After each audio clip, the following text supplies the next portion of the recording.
Uh, Okay, lovely. Thanks very much, Declan. And good morning, everybody. Nice to get an opportunity to meet you. So, by way of introduction, my name is Paul Daly, and I'll be taking you through the international credit management, or alternatively the law. If either way, you get me for either subject. Uh, Um, I've taken a sidestep in the last number of years, so I don't work in credit management anymore. But prior to that, I was working for 14 years in various credit management roles. I worked with Oracle, I worked with Philips, and then I joined Accenture, and I worked with one of their diamond clients all the way to 2016. So I did pretty much every line of business and pretty much every geography as well.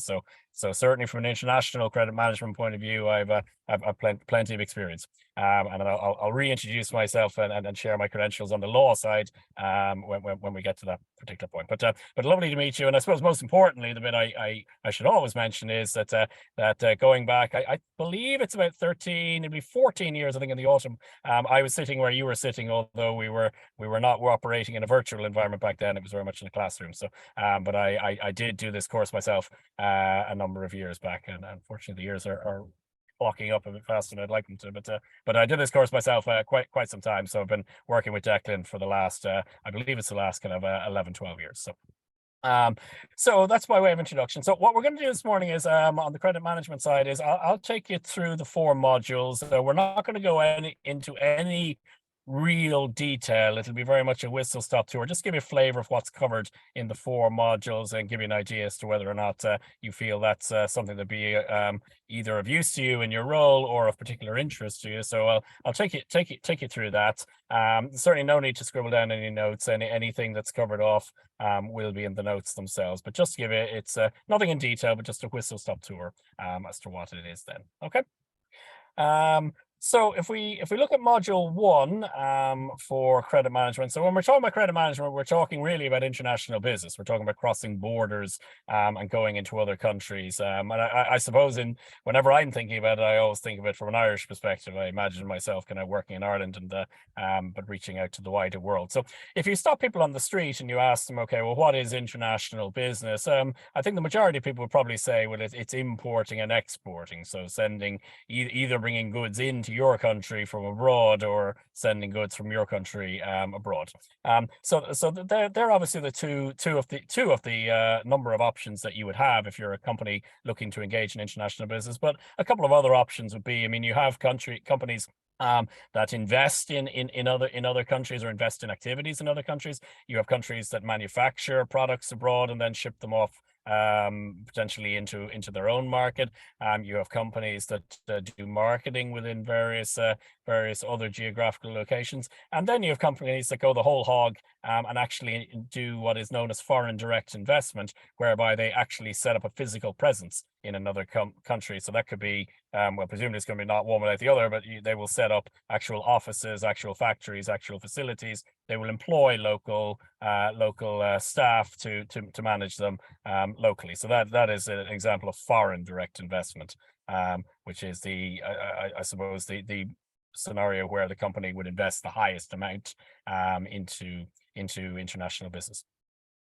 International business didn't exist in any real huge capacity until about the 1950s. Okay, so about 70 odd years ago, companies started looking to do international business. It really took off in the last 30 years when the internet obviously came along, and has grown particularly in the last 15 years or so, since about 2008, and has now overtaken domestic business. So companies a lot of times make an awful lot more money from international business than they do from operating in their own domestic environment, particularly in places like Ireland, where obviously our domestic opportunities are no more than maybe 4 or 5 million people. If you can expand even just into Europe, you might increase that to 300 million people.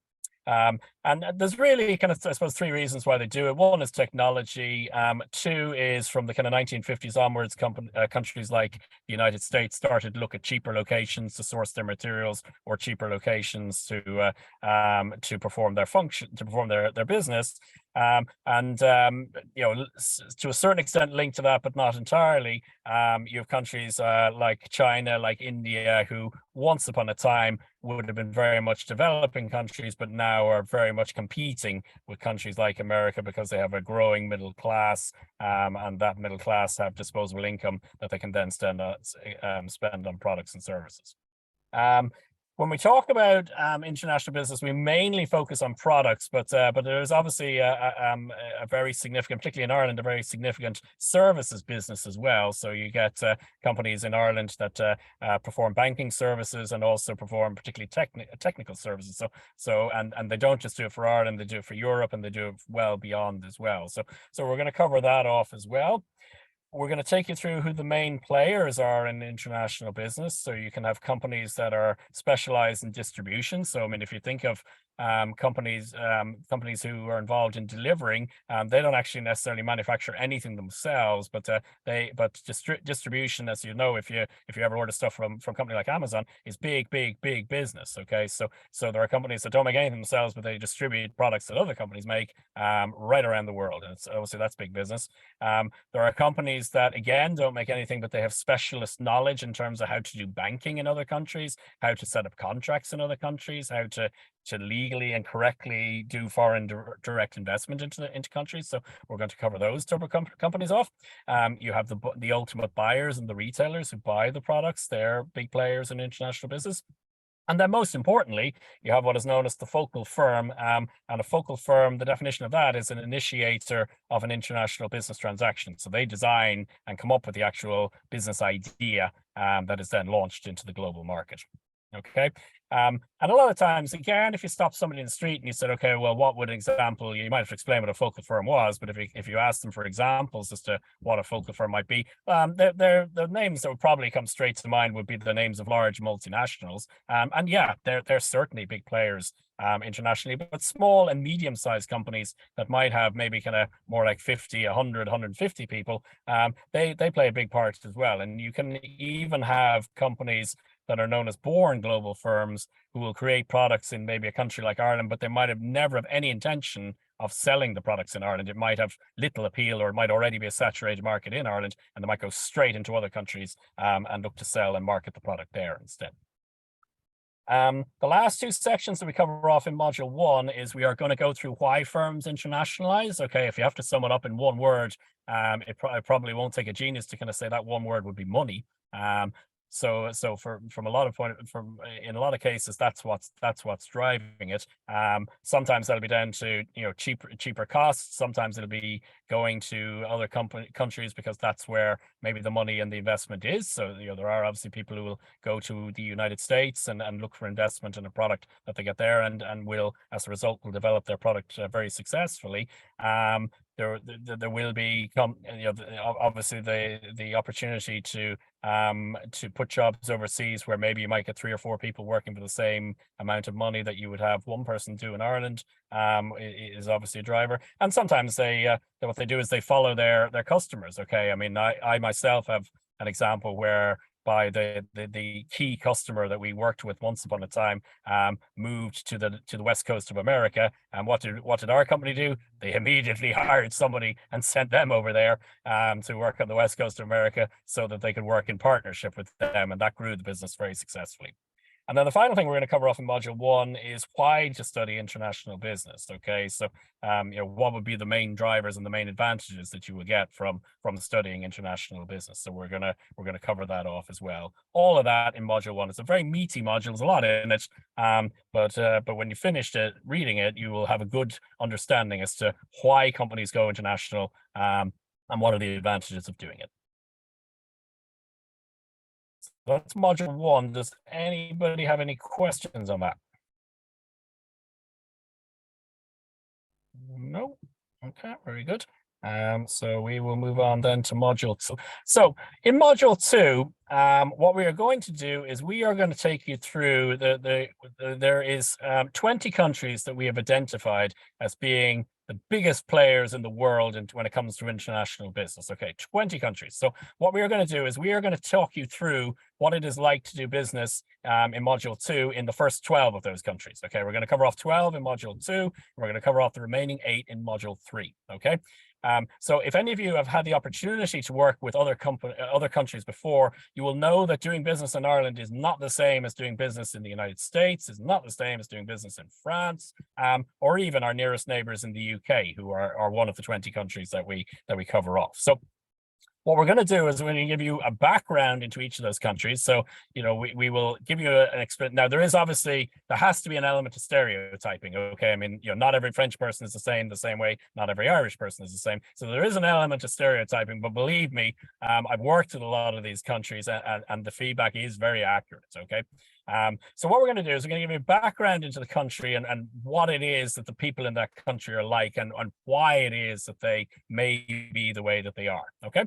So that's the first thing we're going to give you. We're also going to give you a list of all the holidays in that country. So if you've ever tried to collect money in France in the first 2 weeks of August, or if you've ever tried to collect money in Ramadan in the Middle East, you will understand that this is very valuable information. Okay, if you're planning on doing that, you need to plan ahead because you are not going to make much progress during those periods in any of those countries. Okay. We're going to cover off the best way to communicate with people, and we're going to cover off that involves two things. There's verbal and there's non-verbal communication. So we're going to talk to you about the words that you might want to use if you're doing business in these countries and the words that you might expect to hear in return. We're also going to cover things like non-verbal communication, kind of eye contact, how close you might stand to somebody, how laughter might be interpreted in those countries, how silence might be interpreted in those countries. So we're going to cover all of that off. We're going to cover off quite simply how you greet people. Okay, so if you're first impressions are important. So if you're going to do business in, say, Japan, you may want to know how it is to greet people, because greeting people in Japan is not the same as greeting people in America. Okay. We're going to explain to you how to conduct meetings in those countries. Okay, so how in some countries like America, time is the expression in America is time is money. Okay, so it might well be that people in those type of environments might want to sit down and cut straight to the chase, right? How much money are we going to make by working together? In other cultures, they wouldn't dream of doing that until there's maybe an hour or two into the meeting. Okay, you might spend the first hour or so introducing yourself, getting to know each other, getting to know about people's families, people's backgrounds, and maybe only then do you start discussing work. So we're going to explain to you how to conduct meetings. Number of do's and don'ts, we're going to cover them off in relation to each country. Okay, every country has its kind of topics that maybe they prefer to avoid. Okay, so we'll give you a bit of an insight as to maybe what to talk about, maybe what not to talk about in when you're trying to break the ice, and then any other considerations that are relevant to your work as a credit controller. Okay, some tips and tricks in terms of how to get money out of people in America, France, the UK, Spain, Italy, and so on. Okay. So very interesting module, and it'll certainly ring a bell. If you had the opportunity to work internationally before, it'll certainly ring a bell if your country is there. And if it's a large country, there's a pretty good chance it is there. Okay, so we're going to do 12 of them in module 2, and we're going to do 8 more when we get to module 3. Okay, so that's module 2 and a chunk of module 3 covered off. Anyone have any questions on that?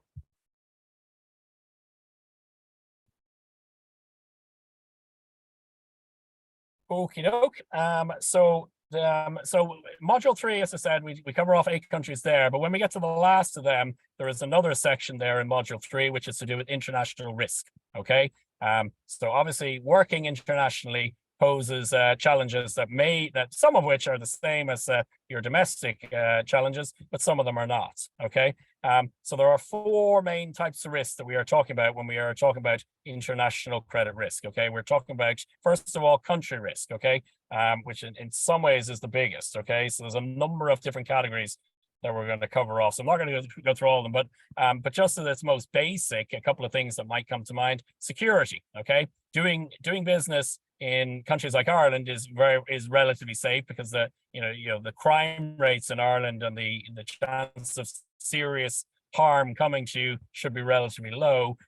There are countries, however, in the world where that may not be the case. Okay, political stability. Okay, if you watch the news for any extended period of time, you will see that, some countries, there is a peaceful transition of power whenever there's elections held. Some countries, whenever there's elections held, unfortunately, all hell breaks loose, okay? And elections might take place, but then, the losing party may not recognize the fact that they have lost. Okay, so political stability is a key one. So there's a number of ones, unions and labor markets come into that.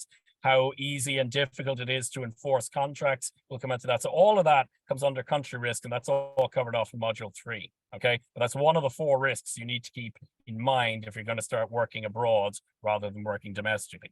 Okay. Currency risk is another one. Okay, so if you broker a deal with somebody in a different country and say the deal is for $1 million, and you give them 90-day payment terms, by the time the 90-day payment terms are over, the chances are the $1 million is not going to be worth exactly what it is today. Okay, it could be worth more, but it could also be worth less. Okay, so there are ways to mitigate against that. So we're going to explain to you what those are. Okay. So country risk, currency risk, they're the first 2.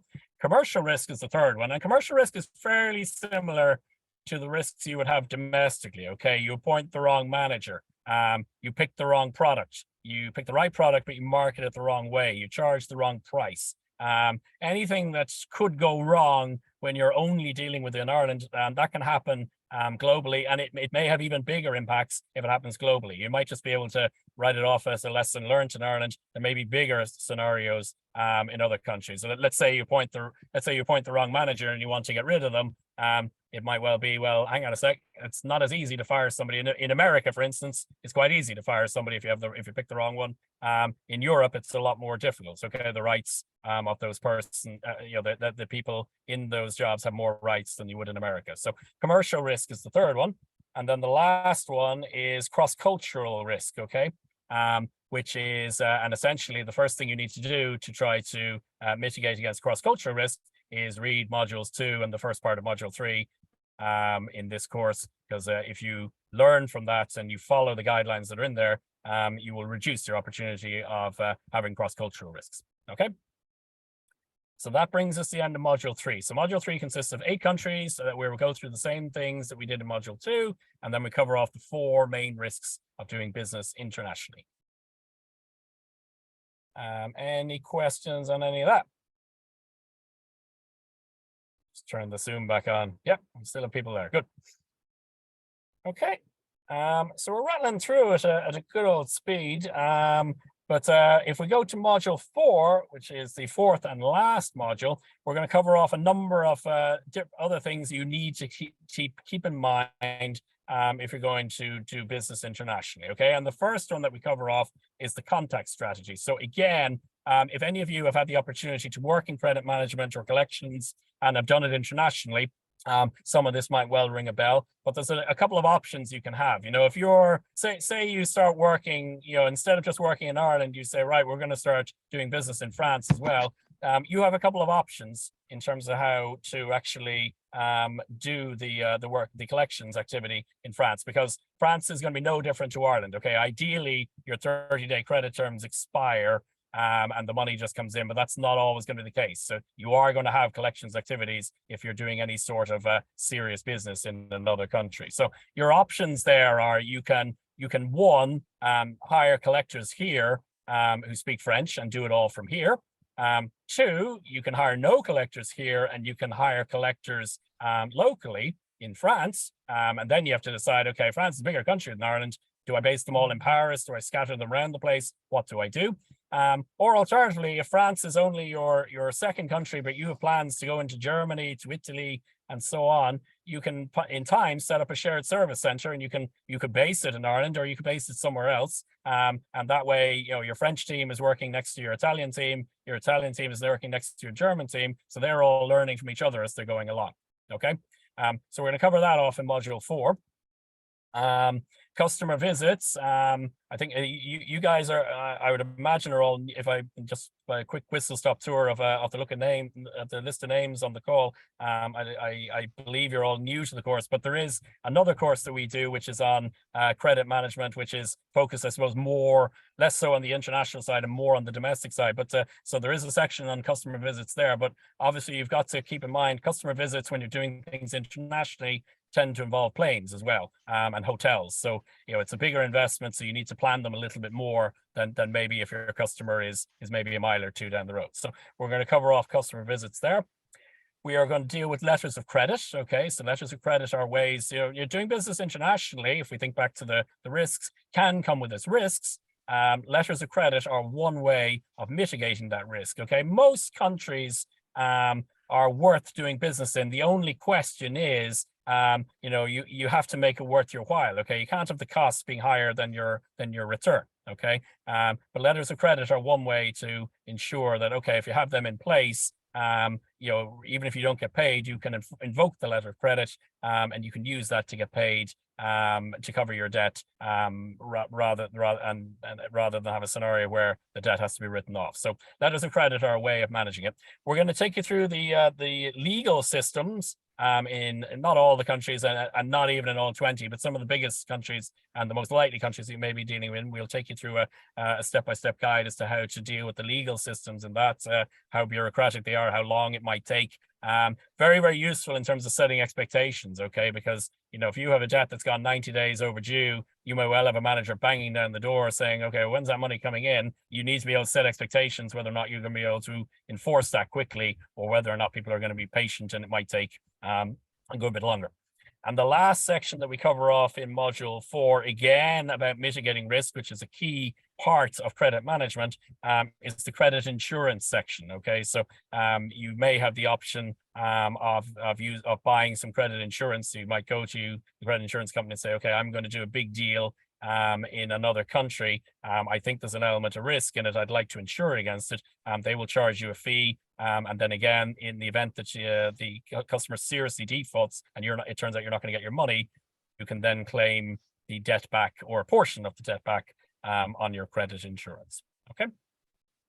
So, like I said, it's a whistle stop. It's a whistle stop tour. Those are the type of things that we're going to be taking you through in international credit management. But that is a summary of what comes up in the 4 modules. Do you have any questions either on what I said for module 4 or for modules 1, 2, or 3? Hi, Paul. Just wondering if you have any slides to go away with all that information. I don't. Or notes or anything. Nothing beyond what Declan has already shared. No, it might actually be something we might look to develop, actually, just so we can. I can't write as fast as you can talk. No, and all that just went right over my head. No, that's fine, and we're in good time. So no, there's certainly no expectation to write anything down. It's very much a whistle stop. But I suppose if I was to summarize it just again quickly over the four modules, module 1 is about context. Okay, so if I was summing it up in a couple of lines, I'm just saying, why do firms internationalize, and why is it important that we study it? Okay, that would be what I would say is module 1. Module 2, we're taking you through 12 countries and essentially what the differences are between those 12 countries. Okay, on communication front, on the holiday front, on the how to manage meetings fronts, and how to do greetings, but mainly communication. Okay, because that's where if things go right, things go well. If things go badly, things go wrong. Okay, so we do 12 countries of that in module 2, 8 countries of that in module 3. And then the second half of module 3 is all to do with risk, which is a key part of credit management. We want to manage our risk. Okay, so we are going to take you through the 4 main risks that you have when dealing with when doing business internationally: the country risk, the currency risk, the commercial risk, which is essentially the same as doing business domestically, and then finally the cross-cultural risk, which is why we study what we do in module 2 and the early parts of module 3. And then in module 4, again, I suppose essentially we're moving on towards primarily risk. We're talking about things like credit management, credit insurance, legal systems, letters of credit. So that's all of them are assuming that you have reached the end of your process flow and you can't go any further. We're also going to talk you through how you do things. Thanks very much. We're also going to talk you through how we do things such as contact strategies, and customer visits, which is how you continue to build a relationship and work in a normal credit management way, even though you are further away. So that in short is what we will cover off. I'll take your point in terms of the slides. I think Declan, that might be something I might look to do up now in the coming weeks. It won't be necessarily ready for just Monday, bullet but points. Yeah. Yeah, well, and then just, I suppose, man, to put your mind at rest and everybody else's, like, this morning it's just designed as an overview, just to let it wash over you. So it's literally just that you know what to expect. So in terms of the detail of the content that Paul has discovered, that will all be included in the notes. So you will have, so any notes that you need, any information you need, will be contained in the notes and other material that you receive. So as far as today is concerned, it's just information that we're giving you, that you know what to expect, and just an overview, and I suppose to whet your appetite for it as well, because a lot of people cannot believe how much is involved in credit management. You know, they just think, oh, you're just the debt collectors. There's so much more if you're going to do it properly. So relax, you're grand.